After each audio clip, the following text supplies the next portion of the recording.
Roma Wines present Suspense. Roma Wines, made in California for enjoyment throughout the world.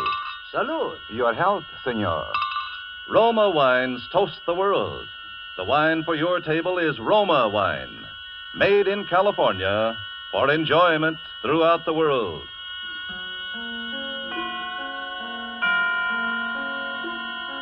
This is the Man in Black, here for the Roma Wine Company of Fresno, California, to introduce this weekly half hour of Suspense. Tonight from Hollywood, Roma Wines bring you as star Miss Lucille Ball, who appears tonight as a Broadway lady, whom you may have often seen if you are a devotee of musical comedy. She is the third one from the left in the chorus line. And so with this little lady's narrative about the 10 grand, and with the performance of Lucille Ball as Miss Gigi Lewis, we again hope to keep you in suspense.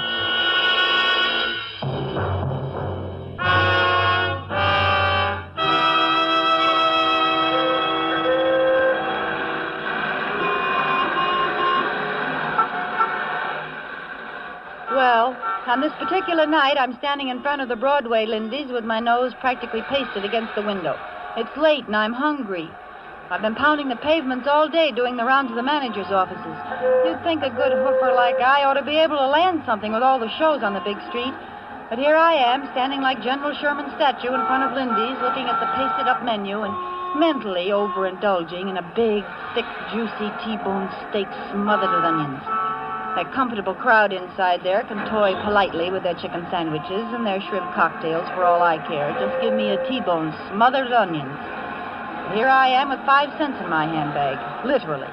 Enough for the ride home in the subway, no extra charge for the empty stomach. Well, anyway, I could take my shoes off when I get in the subway. I turn around and give Lindy's one last sorrowful gander and then make for the subway entrance.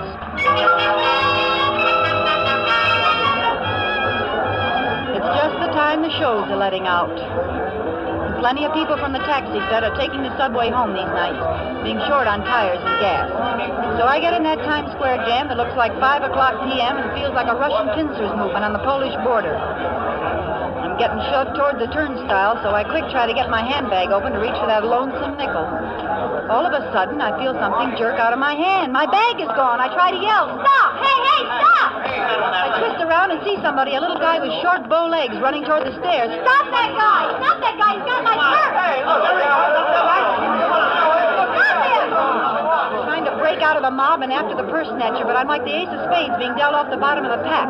When I'm finally in the clear a little, I see a tall guy running after that little guy who has my purse. They both disappear around the corner and up the steps. There's plenty of commotion in the crowd. You'd think there was $1 million in my handbag for all the fuss they're making. But I don't stop to think about anything except that I lost my fare home. I take out after the tall guy. When I get to the foot of the stairs, the tall guy's coming down again. And he's got my bag in his hand. He's smiling a big, wide smile at me, and I'm gazing gratefully up into his big brown eyes and noticing the way his hairline ain't receding any. Just the guy to go around rescuing ladies in distress. Regular Sir Galahad or somebody. Is this yours, miss? Yeah. Gee, how can I ever thank you? Think nothing of it. Here you are. What about the guy, the thief? Oh, there was a cop on the street. He'll take care of him. What about you? You're all right, aren't you? Oh, sure, I'm all right. You look kind of pale. I guess it would have been pretty tough to lose your purse that way, especially this late at night. Oh, I don't know why you bothered, really. Nothing but a nickel in it, anyway. I don't carry much with me when I'm out at night. A nickel will get you home. He's smiling at me again, and my heart's saying, "Oh, brother." We both start towards the mob at the turnstile, and I'm busy hoping he's going my way so we can sort of get better acquainted, you know. Well, good night. Hang on to that pocketbook now. Well, aren't you, well, good night. I'm caught in that mob at the turnstile again, and the train's coming in. Somehow, the way you do in crowds, I lose sight of him. And I gotta concentrate on digging out that nickel to put in the slot. I open up my bag and find the nickel all right, and then my heart almost stops.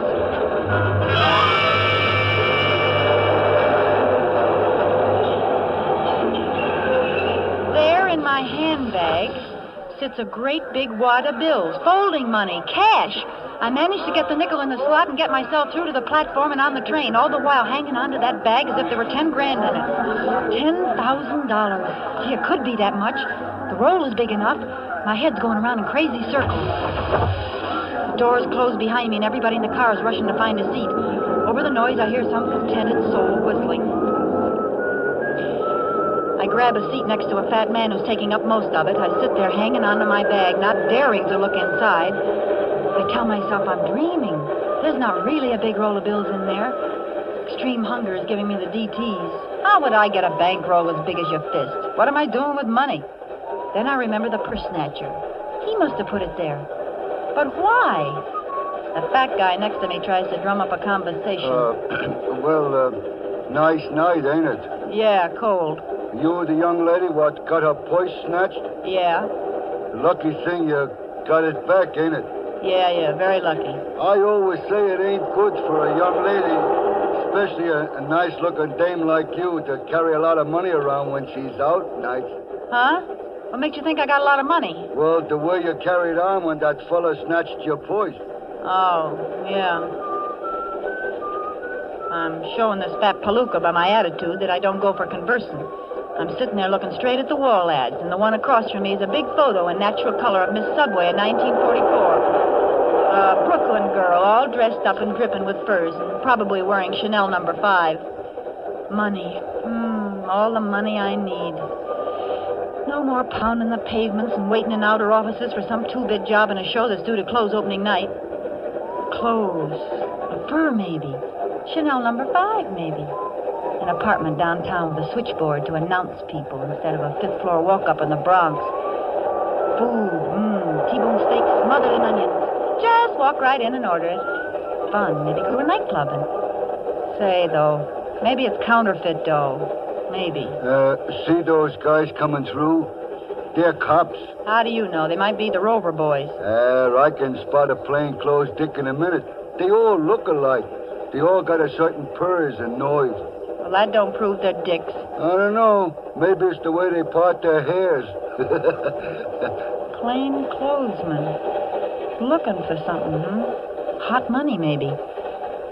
So, suppose I'm found with it. How am I going to prove somebody planted it on me? I can see them laughing at that one now. That's a good one. Ha, ha, ha. She didn't steal the dough, honest. She just found it in her purse. Ha, ha. That's a good one. Lock her up, 25 years. Well, good night, little lady. I'm getting off here. This your stop? No, thanks. I go further uptown. Well, good night. I'm certainly glad you found your purse. Good night, fatso. The Rover boys pass on through, and I decide to sneak another look at my bag. I open it up very carefully. The bankroll's there, all right. Some of the bills are in big denominations, too. There could be 10 grand, and it looks like the real thing. But there's also something else, something I didn't see before, a piece of paper stuffed into the roll. I reach in and get it, looking around to see if I'm being watched. All I see in the car is sleepy people, so I unfold the paper and read what's scribbled on it. Get off at 161st Street and follow Yankee Doodle. That don't make sense. What's Yankee Doodle got to do with it? I get up and I'm making for the door when I hear it. And then I remember I've been hearing that whistling right along and didn't notice it.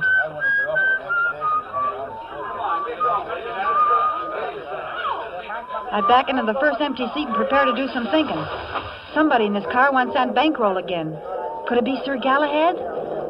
I just can't bear to think of him as a criminal type, but he was awful quick to go chasing after my purse. And he could have been in this car all along without me seeing him. I try to get a quick look around, but there's people in the aisles. And a dear little old lady is pushing her way forward. She sits down next to me.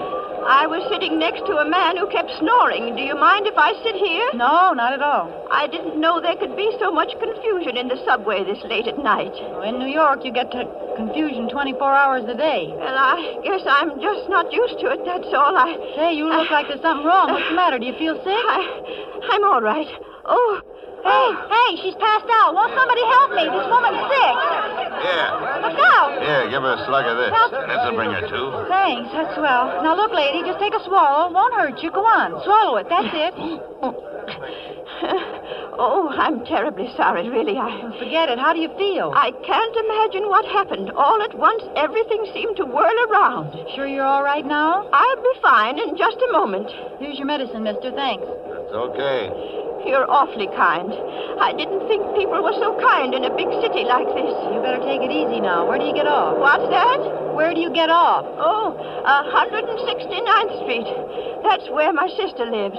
I'm visiting her, you see, and I just thought I'd go downtown tonight and see a show and have a good time. Evelyn told me how to go on the subway, and everything was fine until just now. You're not hungry or anything? Oh, no. It's not that. I have plenty of money. At least I did have. Yeah? What happened to your money? Somebody stole my life savings.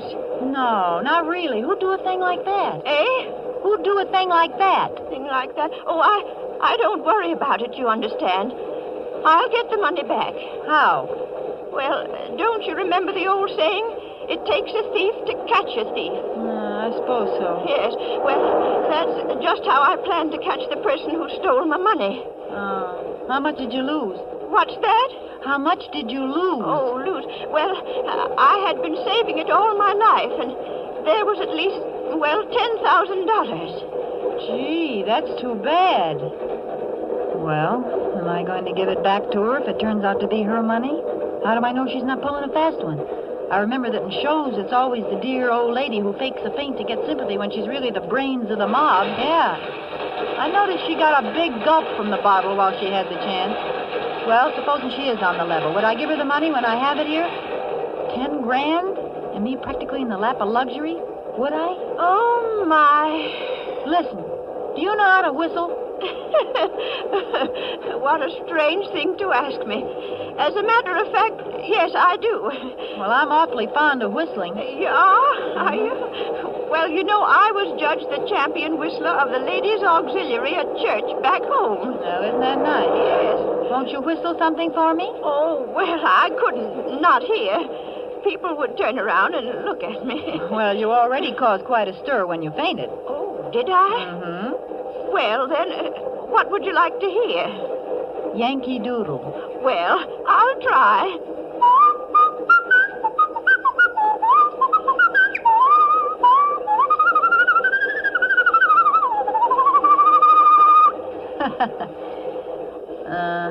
That's fine.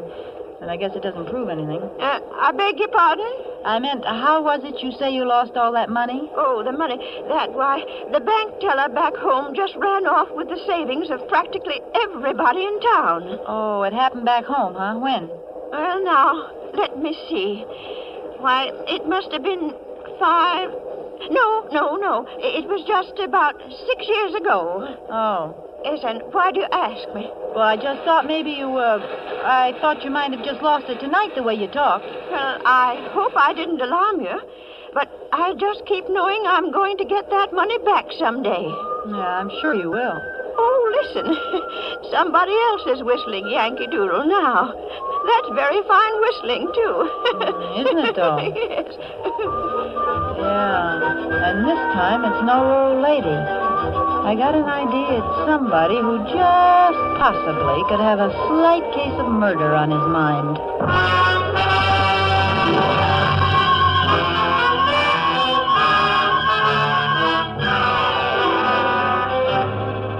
Tonight for Suspense, Roma Wines bring you as star Miss Lucille Ball, whom you have heard in the first act of The 10 Grand by Virginia Radcliffe. Tonight's adventure in Suspense.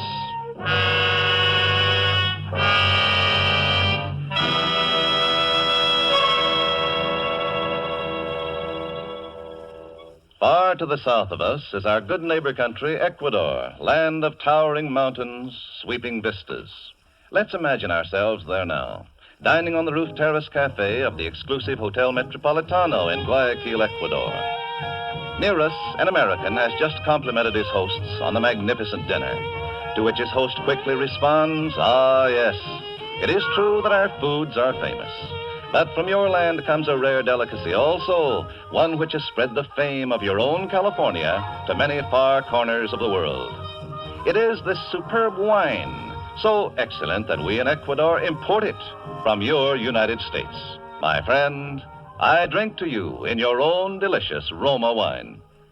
Our Ecuadorian friend is right, for Roma wine's superb quality has won such favor in many far places that they import it, enjoy it as a rare luxury. But not so here in America. Here, millions know and enjoy Roma wines as an inexpensive, everyday delight, at meal times and when entertaining. So many, in fact, that Roma is America's largest selling wine, with no high import duties to pay nor expensive shipping costs. You enjoy these distinguished wines for only pennies a glass. Ask for Roma wines, which bring you old-world winemaking skill, plus Roma's own modern scientific controls and testing. That's R-O-M-A, Roma wines, America's largest selling wine, made in California for enjoyment throughout the world.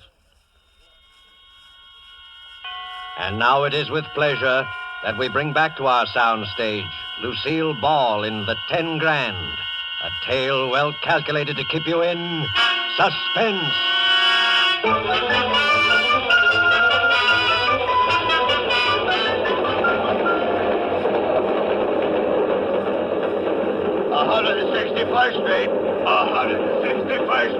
Well, this is it.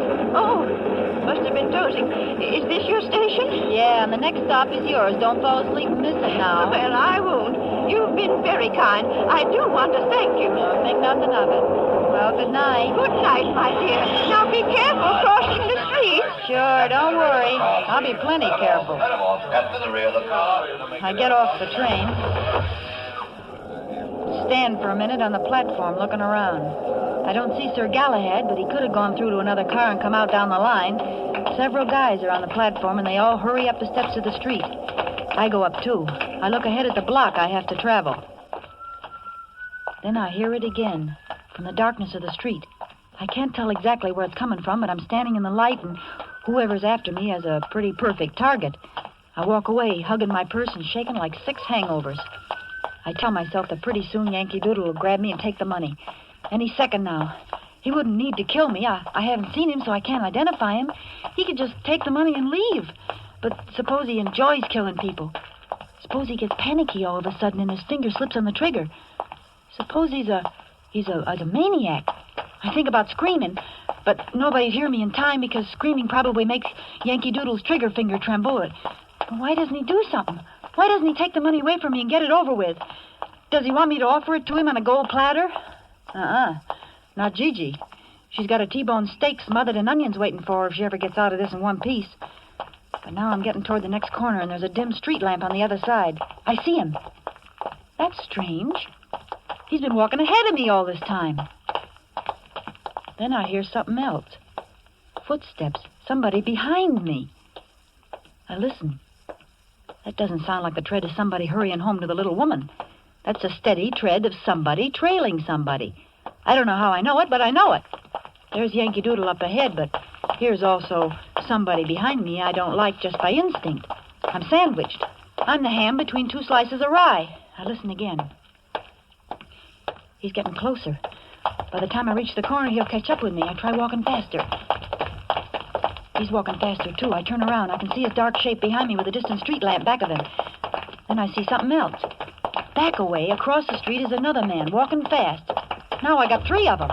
I'm in a triple-decker sandwich now. I want to scream. I want to yell help.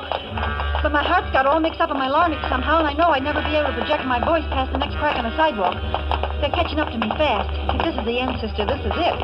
I'm already imagining the cold steel on my back, and then...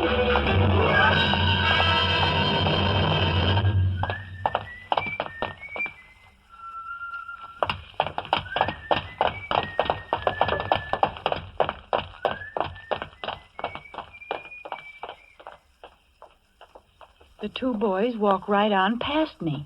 Don't even give me a tumble. They're making time, and as the one on my side gets ahead of me, I see him nod to the one across the street.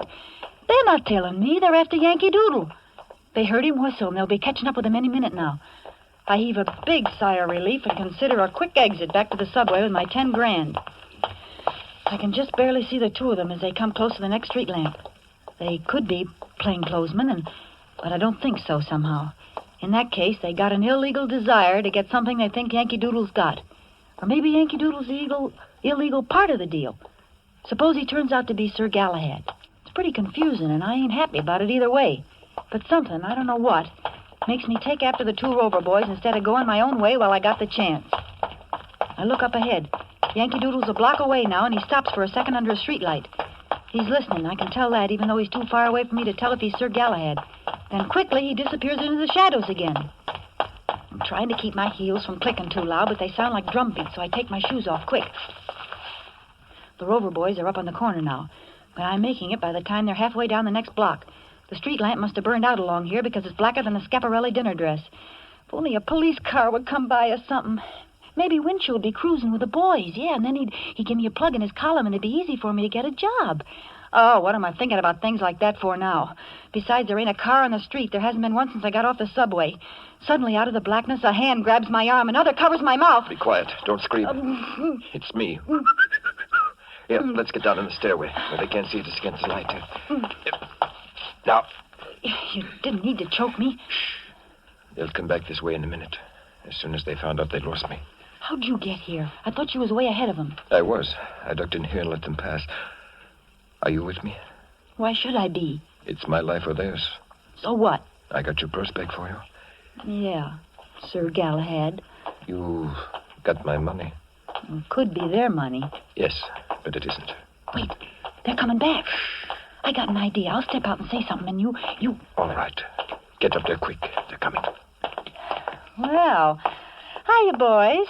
Fancy seeing you here. Nice night, ain't it? Never mind, sister. We ain't got time to chat. Well, you needn't blind me with that flashlight. I just wanted to pass the time of day. Well, it ain't that time of day, so step aside and let... Hey, let him go. Hey, he was trying to get up. Let's make sure they're really out. Are you kidding? They're both out farther than the 12-mile limit. Then let's get away from here fast. Come on. Wait a minute. What's the matter? You don't want to be picked up around here, do you? Well, I got to put my shoes on first, don't I? Say, do you know I broke my heel on that heel?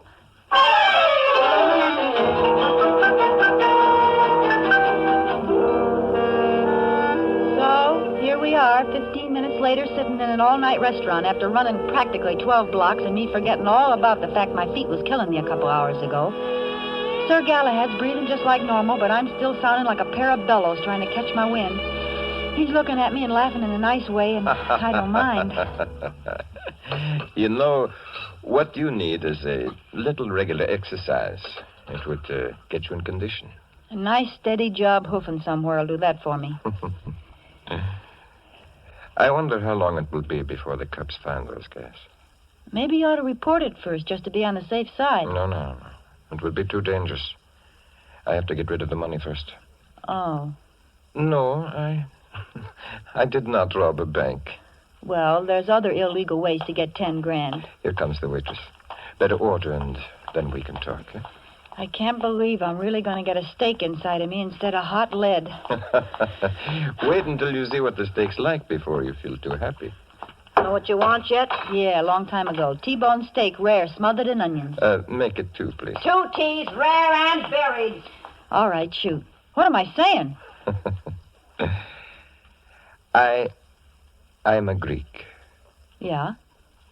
I came over here when I was about 15. My father and mother are still in Athens. I couldn't get them out of the country when the Italians invaded. So I don't know where they are now. Oh, gee, that's too bad. Oh, I'm like a lot of people over here. I want to do something for my mother country, even though I am a naturalized American. So, in my spare time, I collect contributions from other Greeks living over here. Oh, you mean for the Relief Society? Oh, no, that's different. This money supports the Greek underground. It has to be gotten and sent very quietly because certain people over here would like very much to know who's operating the underground in Greece. You see? Yeah, I'm beginning to. What about the Rover boys? Who? The 2 kids we lulled to sleep back there. Oh, well, I can't prove it yet, but I think they're Axis agents. They've been following me ever since I left home this morning. Today was my day off, and I've been making the rounds collecting. You did pretty well. How much is in that bankroll? $10,415. Oh, boy, you're quite a salesman. I've got a good product to sell. Anyway, I thought I could shake those guys in the subway. But then when you got your purse lifted, I did a little quick thinking and decided the money would be safer with you for a while. And I do want to thank you. Oh, that's all right. Always glad to help out. Well, I guess you'd like to have your 10 grand back now, huh? You know, in Greece, they have a law that whoever finds money gets to keep 10% as a reward. No kidding. Yes. So the way we'd figure it, you get $1,041.15. Say, that's wonderful. That's a great custom. I wonder why they don't adopt it in America. Well, I guess America has a lot of things that Greece doesn't have. T-bone steaks, for instance. Yeah, that's true. Well, here you are. I hope you get the dough into the right hands. Thank you very, very much. Aren't you going to count out your 10%? I got to contribute something to winning the war, ain't I? Say, miss. You want me? Yeah, what happened to them 2 T-bone steaks? Oh, well, I'm sorry, but when I took your order for the steak, I forgot this was Meatless Tuesday. Oh, no.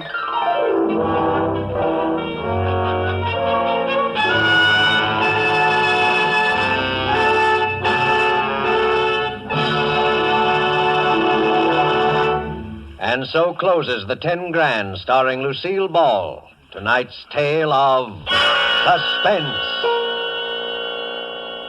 Suspense is produced and directed by William Spear.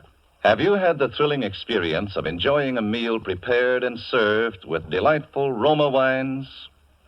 Well, tomorrow evening, we suggest that when preparing your dinner, whether it be fish, meat, or poultry, just add a generous portion of your favorite Roma table wine, Sauterne, Burgundy, or Claret. Then simply put the same bottle, well chilled, on the table with the meal. You'll be in for a new experience in just how good even the simplest everyday foods can be when prepared and also served with superbly flavored Roma wines. Don't put off discovering how much these delicious and inexpensive Roma wines can add to the pleasure of everyday living. Remember, thousands make Roma wines their daily standby for greater enjoyment at a cost of only pennies a glass. Ask for Roma, Roma Wines, America's largest selling wine, made in California for enjoyment throughout the world. This is Lucille Ball. I always enjoy my appearances on Suspense, and tonight I'm particularly proud because Mr. Spear has just counted up, and he says that tonight I said more words per minute than any actress he has ever had on the show. Well, here's just a few more, and I hope you will give heed to them. Don't let tomorrow go by without buying an extra war bond. Lucille Ball appeared tonight through the courtesy of Metro-Goldwyn-Mayer, producers at the White Cliffs of Dover. Next Thursday, same time, we will present the best-selling novel, The Walls Came Tumbling Down, and Mr. Keenan Wynn will be your star of Suspense.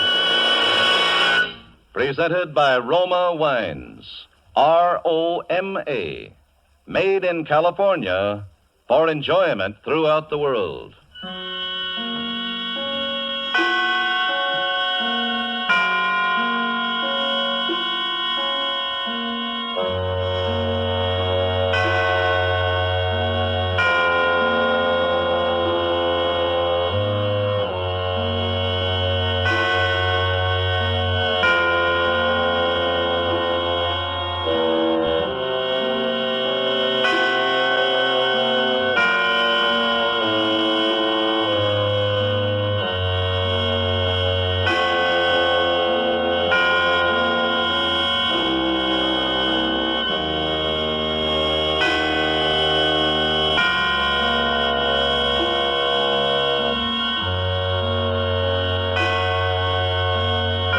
CBS, the Columbia Broadcasting System.